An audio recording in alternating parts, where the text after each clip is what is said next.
Մենակ էի իր հետ ծանոթանալիս։ Այդ ժամանակ 13 տարեկան էի։ Դեռ չգիտեի դեպրեսիան ինչ է, բայց արդեն ընկել էի մեջը։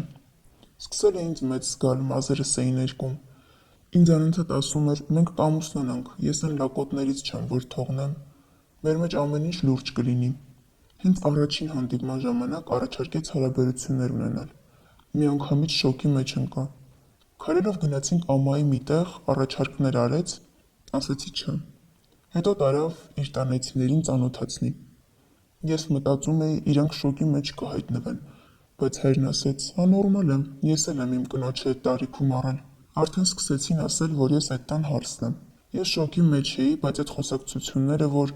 ես շատ լուրջ եմ, քեզ կյանքում չեմ թողնի, ու երկրորդ օրը արդեն սկսել էի վստահել իրեն, ու շփվում էի հանգիստ։ Արդեն երկրորդ ամսից սկսեց իմ համար տհաճ դառնալ։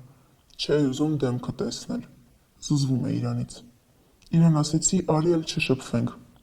Ինքն էլ՝ ուրեմն ինձ դավաճանում ես, ուրիշի հետ ես։ Այդ ընթացքում արդեն իրար հետ եղել էինք։ Կռվեցինք, մի ամիս չշփվեցինք, հետո էլի հետ եկավ, էլի շփվեցինք, էլի այդ հարաբերությունները ունեցանք։ Որ կռված էինք, եղել էր, որ ինձ վատ եմ զգացել։ Գլուխս պտտվում էր, ասել է իրան, ինքն էլ թե այդ ինձ չի հետաքրքրում։ Համարյա մի ամիս տնից դուրս չեմ եկել։ Առավոտյան վեր էի կենում, չէի կարում կանգնեի գլխապտույտից։ Իրան ասեց նորմալ է, իմ մաման էլ է տենց բաներ ունեցել, որ կուսությունն անցնում ես, տենց բաներ ա լինում։ Գլխապտույտ, սրտխառնոց։ Հոկտեմբեր ամիսն էր։ Նորմալ չէինք շփվում։ Զգում էի, որ մեջս մի բան շարժվում է։ Իրան կանչեցի, ասեց ինչ փոր, քո վրա փոր չկա, սուտ ես ասում։ Ասում էի մի բան արա, թեստ տար։ Ասում էր թան կա, չեմ կարա առնեմ։ Աշխատավարձ չեմ ստացել։ Նոր տարին արդեն վերջանում էր։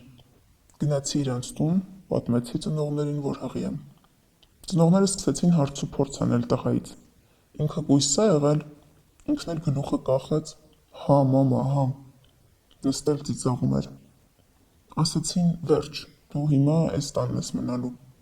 Ասեցի գոնե գնամ իրերս հավաքեմ, գնամ տուն հասկանամ ինչ ա կատարվում։ Մայրը ասեց վերջ, մենք քեզ փախցրել ենք, դու էս տանն ես մնում։ Զանգում ենք մամայիդ վեշերդ բերում եմ։ Վերջ, էս տանն ես մնում։ Այդ պահին չգիտեի ուրախ էի թե տխուր։ Լացս գալիս էր։ Մամաս եկավ, համոզեցին, որ ճիշտ կլինի, ասենք պապիին, որ փախել եմ։ Դե հիմա ինչ անենք, եղել է։ Մոտ 20 օր եմ մնացել այդ տանը, մի կերպ։ Այդ ընթացքում տարան ոստիկանություն, որ դիմում գրեմ, թե իմ կամքով ամեն բան եղել։ Ես եմ խաբել տարիքս եւ այլն։ Ու արդյունքում ոստիկանությունը գործը փակեց։ Հետո զանգեցին մամային, որ գա ինձ տանի։ Հիմա ապրում եմ մամայիս ու պապիս հետ։ Մեր տանը ոնց որ բան չի եղել։ Իրականում կուզեի չլիներ այս ամեն ինչը, բայց մենակ մի բանի համար չեմ փոշմանում։ Երեխուս։ Մնացած առումով չեմ կարողանում մարդկանց հետ անկեղծ լինել։ Հասարակության կարծիքն իրենն անում եմ։ Մտածում եմ, ինչ կմտածի այս մարդը, որ իրեն սենց բան ասեմ։ Աշխատում եմ շատ դուրս չգամ տնից։ Հիմա մի քիչ ուժեղ եմ։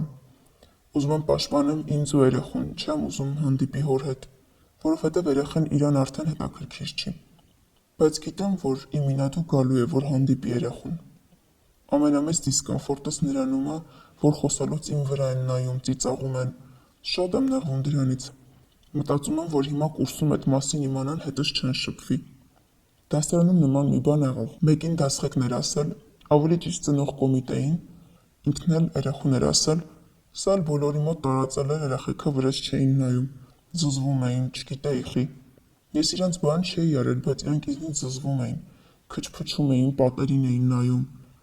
Այս պատմության մեջ ինչն էր հետաքրքիր, որ մաման ամեն ինչ անում էր, որ ոչ մեկ չիմանա իմ հղիության մասին։ Ամաչում էր ու ինձ անընդհատ թաքցնում էր պապիից, հարևաններից, բարեկամներից։ Մենակ սոցիալական աշխատողի հետ խոսալուց հետո հասկացա, որ իմ հետ կատարվածը բռնություն է, ու որ մենք իրավունք ունենք գործը վերաբացելու։ Հիմա գործը դատարանում է։ Իրան արդեն մեղադրանք է առաջադրվել ու հավանականությունը շատ մեծ է, որ ինքը կնստի, ու երբեք ոչ մեկի հետ սենց բան չի անի։